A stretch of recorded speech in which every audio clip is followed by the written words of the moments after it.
Hello guys, welcome back to my channel. My name is Aarti and today I'm going to be talking about something really special and this is one of the goals that I've set for 2026 as well. So without wasting much time, let's get into the video. So from the title itself, you would have known that today I'm going to be talking about something that I'm setting up a goal in 2026, and it's none other than my hair regrowth plan. And this has been there for a long time that I've been wanting to work on. But I think it's the right time for me. With the new year, I want to start with my new goals, working on my goals, and this is one of the goals which is really close to my heart. So before getting into the video, I just want to give a quick background of my hair journey. So since my childhood, I'm a South Indian, and since my childhood, I've had long hair, thick hair, and majority of the credits go to my mom because she prepared the oils at home and she would massage it, and take care of my hair. And I used to just enjoy the privileges, obviously, and until 10th I think so. My mom never let me cut my hair or anything. She used to just be like, she used to just trim the hair, and she would make sure that I don't go for any major haircuts or something. Cut to, I was just going to college. I was just joining college, and I thought like I needed a big haircut or something. I just went out with my friends, and I just, without telling her anything or without taking a permission, I just went out, and I had hair till my hips or something around that time, and I just randomly went and I took a haircut, and it was in layers, and I cut it this short. And I enjoyed my haircut a lot. I was really happy with it. But my mom, she didn't speak to me for 1 month because she was really upset. Why not? Because she was the one who actually nourished it, took care of it, and obviously I didn't know the value of what she was doing back then. But I really loved my hair. It's something. If someone had to come and ask me what is your most favorite part of your body, or what feature do you like the most, I would always say my hair.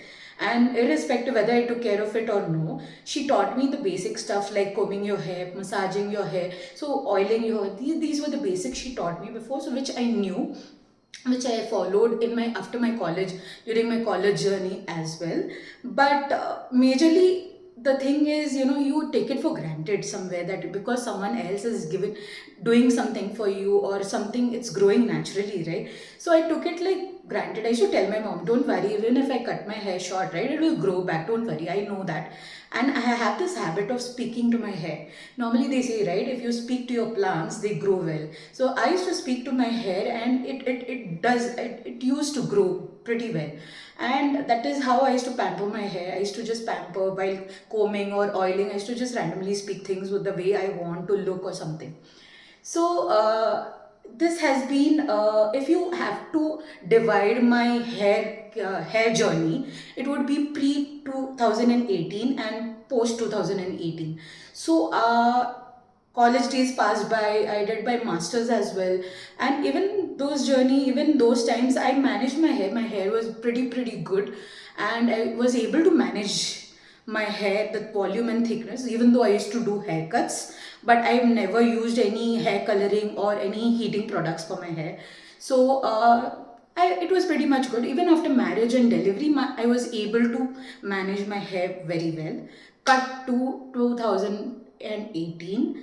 That is the first time we moved cities, and the crazy ignorant person that I am, we just saw a place we liked, and we just rented that place, and without asking any questions we moved in. And in general, I love taking long hair baths, because I do like to, because if I have lens, I do like to massage and make sure that all the dirt is removed from my hair. So I do like my long showers. In this new city as well, I started taking I started taking long showers for 2 months.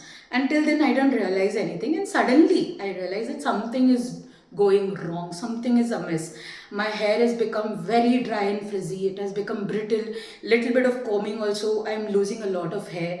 And I can see, that I was losing hair majorly in the temple areas and the partition areas. I could make out in the front I was losing a lot of hair. And this was like a really shocking experience for me. Till then it just felt like no matter what I do, my hair is going to be there. It is going to, it's like an overconfidence which you have in yourself, that don't worry, everything, you have everything under control. But post this situation, it just like put me in a panic situation. What happened? And then when I spoke to the neighbors and all, I came to know it's hard water out here. And I didn't know how to process the information, because previously I lived in Mumbai, in the heart, and especially in the heart of Mumbai, that is Mahim, Matunga, Vadala areas. So the water quality is really really good, and it's majorly soft water.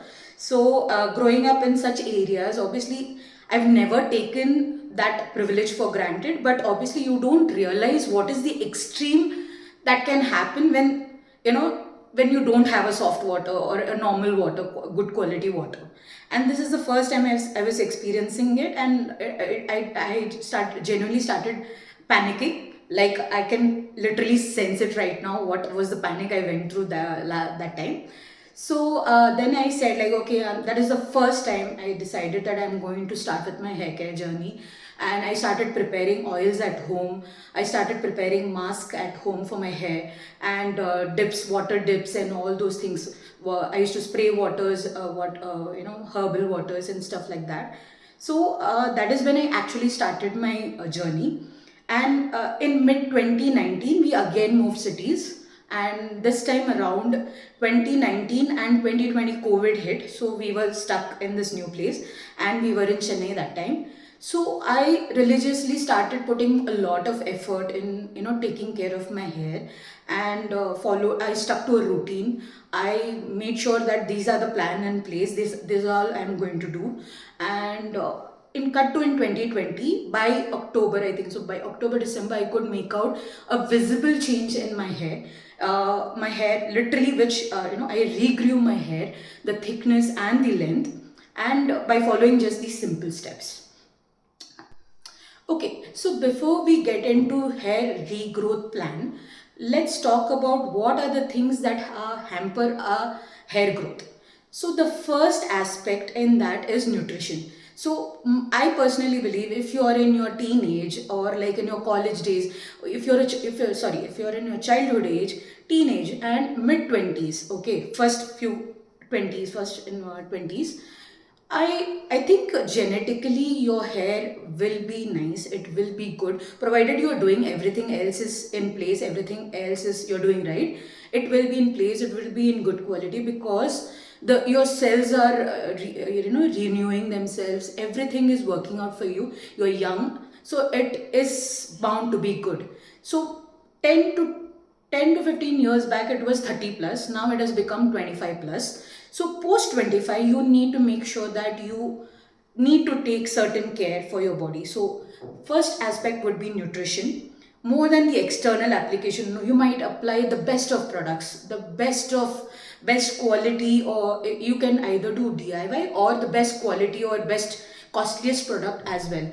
Whatever you apply outside is just one part of it. What you internally, what you put internally matters the most. So the first sign of hair growth or hair fall is how is it inside, how is your body inside. So if you're putting healthy stuff inside, your body is healthy, you can see your hair is in good condition. It is in, it is supple, it is glowing, it is you can see it in the volume and the bounce. But if it is internally dehydrated, if you are not putting the right things, if you are having, if all the lifestyle issues are there, lifestyle problems are there, we are not eating on time, sleeping on time, or any of these things, majorly I'm talking about food right now. So if you're not putting something healthy inside, if internally your body is dehydrated, obviously the same will reflect in your hair. So first thing is important is how we treat it internally, and then second comes externally, obviously what you apply to your hair, to your scalp, and how you take care of it. The second point, which is very very important and we need to make sure, is the water quality. Because we are taking when we are taking bath, we need to make sure that we are having access to good quality water.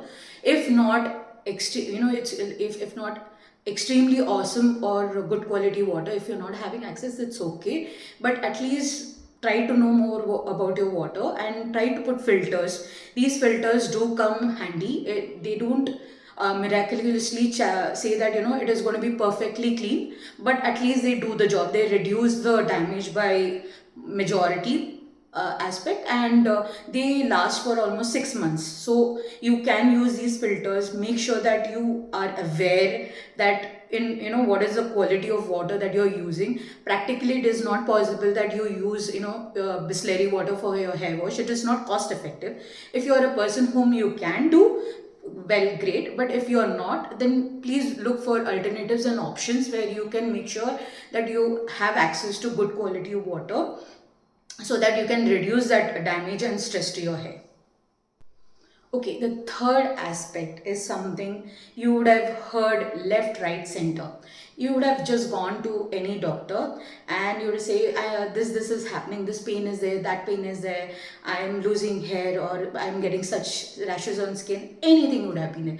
And they would ask you all these questions like, what are you eating, blah, blah, blah, do you have diabetes, do you have this, and you would say, no, no, none of these is there. The last question they will ask, do you have stress?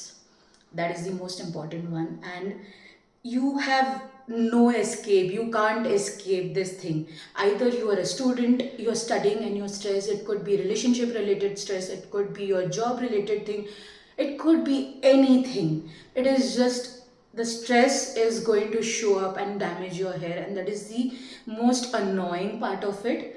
Because you might be doing everything right, but internally, if your mind is not calm, you are overstimulated, you are overthinking it. Obviously, if anything in extreme is going to damage your hair, and the first symptoms and will be visible on your hair and skin. So stress is one such thing which will damage your hair. So we need to make sure that it is in check. At least we are having some mechanism to make sure that we have it in control. And the last aspect is that probably you're not taking care of your hair health as much as you should be. Like, you could be using harsh chemicals or shampoos which have harsh chemicals, or you are coloring your hair but at the same time not taking care of your hair. It's not wrong to color your hair something, but with coloring your hair with a lot of chemical, because you're coloring your hair with a lot of chemicals, you need to make sure that you need to take that extra care. If you are a person who has, like, straightened your hair accordingly, you need to make sure that you are taking appropriate care so that you can maintain it that well. So if you are starting with, probably you are starting with something you saw online and you're saying that, or you read a book, probably you found a remedy or a DIY, and you say you'll start it again, and then stopping it midway or being inconsistent with your routines. These things, I think so. And over blow drying, overheat your hair and blow drying your hair also sometimes stops or hampers your hair growth. So these are the points majorly which hamper our hair regrowth and hair growth. So for me, in 2018, a combination of hard water and a little bit of stress, because we moved cities. It is a new city. The climatic conditions were really harsh, and to understand and adapt to your body in that condition was a bit difficult. And it is a mix of hard water and the stress aspect, which and lifestyle issues as well, which led to these issues. I could literally see my hair was reduced to half after going there. And if I had to talk about what worked for me in 2020, that is 2019 and 2020, was the fact that I started taking care of my hair better. I understood what is required for hair regrowth and hair growth, and I started working towards it. The points which I mentioned before, I started working on all those points, and I started preparing my own stuff at home because I wanted the control in my hands, because I wanted to make sure that I'm putting the right things and doing it the right way, and wanted to see if that really works. I wanted to challenge myself to see if it really works, and when it worked, it gave me a real joy to see that your hair being so supple, your hair being healthy, and it just gives a good feeling that you have achieved something. So I'm going to restart all this in 2026, and I've already starting with the process. I'm already started with the process, and so today I'm going to, this is more going to be like a series of hair growth regrowth journey. And in this I'm going to be, and in today's video I'm going to be specifically talking about one ingredient which really helped me in my hair growth journey, and that is curry leaves. So curry leaves are something which I really love, and it is easily available. It's like a sasta sundar tikau kind of a thing for you, and I really love it because it's easily available. It's not something fancy, and it's very effective. It is very rich in antioxidants, minerals, and vitamins, and obviously it helps in scalp health. It improves your scalp health. It strengthens your hair, and obviously it helps with premature graying as well. So obviously premature graying is a big problem these days, and it is because of stress, and because of having this one thing. Obviously you can reverse it, and it is like I mean, obviously it sounds very like, flashy or impossible, but it does work for miracles for your body, and it is really effective. And today I'm going to be talking about how I prepare the oil. I make curry leaf oil, and today I'm going to just show you how I'm going to prepare it, and how consistently how I'm going to be using it, and how it worked for me. Okay, so you can see that I've taken a kadai, and I have taken coconut oil. I use a parachute, and I've been using parachute since my childhood, so I stick to it. I am using parachute and not the essence one, just the plain pure coconut oil one, and I'm taking it to this kadai, and then I take these fresh curry leaves. Obviously you have to wash them and pat them dry before using. So I have taken a bowl of curry leaves, and I'm going to be grinding them. So in a mixer jar I am taking these curry leaves and adding a little bit of fenugreek seeds, or methi dana as we say it, and I'm going to just add a little bit of water and grind. Here I have the ground curry leaves and the fenugreek seeds, and I'm waiting for the oil to just become a bit heat, taken the heat, and after that I will add in this mixture to the oil. Flame on sim and let it simmer till all the curry leaves, all the nutrients are absorbed by the oil, and let it soak in. And after that, once it cools down, we can add it to a bottle. While the oil is still simmering, I am adding a few cloves to this, and let it just take in, absorb in all the nutrients from the cloves as well. To my curry leaves oil, I also add a little bit of castor oil, and because castor oil helps in regrowth, hair regrowth, and after using castor oil you see a lot of baby hair growths, so it helps in promotion, and I normally don't like to apply it separately, so I add it in my oil so that it's like one go. I'm getting all the nutrients and necessary nourishment for my hair. So once the oil cools down, I'll be adding this to the mixture. Now you can see that the color has changed. The oil color has almost become dark green and brownish, and that's when it's the cue to stop, and because the essence has all been taken in. And now I am adding the castor oil to this mixture so that it can just blend in and soak in, and I'll keep this mixture just as is for one day in this, and then filter it and keep it in a bottle. So once it cools down, I'll let it simmer in this same thing, and then the next day I will store it in a bottle. And luckily I'm getting the sun rays out here, so it can soak in the sun as well, so that I get the additional you can say it like vitamin D also is coming in directly. Now that I have prepared this hair oil, curry leaf hair oil, I will be applying it twice every week, and I will make sure that I massage my hair and at least soak in for 30 to 40 minutes, and then go for a hair bath. Or if you have the privilege, you can apply it overnight as well, and then take a hair bath in the morning. This really works very well. only and only if you are able to remove little bit time, at least 5 minutes. Start with 5 minutes, just massage your hair, because over a point in time, the blood supply to hair follicles and scalp reduces after a certain age.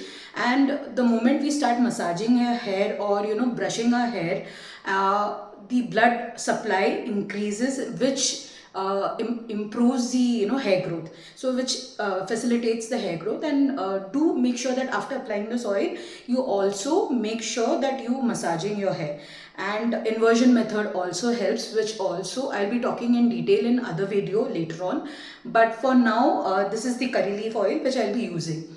Apart from this, I also make curry leaves hair pack and directly apply it to my hair, or you can also mix it with curd and apply it in your hair. And bonus tip is that during my pregnancy days, that is during my second delivery and pregnancy days, I also added a curry leaves to the buttermilk and chas, because I make a lot of, we were in Chennai and it was very very hot, so I used to make masala chas almost every day. So I used to add in dhania and curry leaves to, and literally grind them and just make masala chas and have it, because it is a way, you're just taking it, the curry leaves is going inside in some form or the other. Some days I just sneak in some curry leaves in idli modaga pudi also, because I just add in, I just love the fact that curry leaves are so rich in minerals and nutrients, and which is beneficial for the family. So I just sneak in everywhere. My family also loves to eat curry leaves podi rice mixture, so that also works, because kids also, I make that for kids regularly, and that also works. So you can use whatever works for you, not necessarily oil is one method. You can just try to incorporate curry leaves into your life however you want. If you're comfortable, you can just take 2 curry leaves and just chew them, and that also works wonders. So whatever works for you, you can do that. And I'm guaranteeing you that within, if you're doing it consistently, that is the key word here. If you're doing something consistently for a long period of time, I'm sure the results are going to show. And it is not the actual ingredient that is having the magic, but what we are doing intentionally and consistently is creating that magic. Obviously these are just they're just giving you support, like this will help accelerate your hair growth, but being consistent is the key out here. And this is what I'm going to start my 2026 with. I'm going to restart doing these things. And every 3 months I'm going to be tracking my hair growth, and let's see how things go. I'm just going to be sharing my journey with you guys live. And on what, now that I've been talking about this, so on what basis am I going to obviously gauge that whether my hair growth is there, volume is there, or something like that? So I don't like putting ponytails, but if suppose I'm supposed putting a ponytail, here you can see, right, these patches out there. Over here you can see that there are patches out here which can visibly see. So near my temples and over here, visibly I need to see hair growth. This is one way of looking at it. And if I'm putting a ponytail, how thick is my hair? This is how it looks right now. You can see how lifeless and how dull they look, and how thin they look compared to what it was before. But yes, how voluminous they look, how thick they look. The shine also, I'm also going to look at how shinier they look. And these are the parameters. And obviously the length, you can see right now, this is where my hair is. And I will also be checking if I braid my hair, so how thick it is going to be. So I will be sharing all those insights in further videos as well, but and in Instagram stories as well. I'm going to be sharing them. But this will be more of a series video. And today I spoke about curry leaves. And in the coming videos, I'll be talking about other ingredients which I have used in the past in 2020, which helped me regrow my hair, and which I am going to manifest and take it forward to 2026. So that's it guys for today. Hope you enjoyed this video.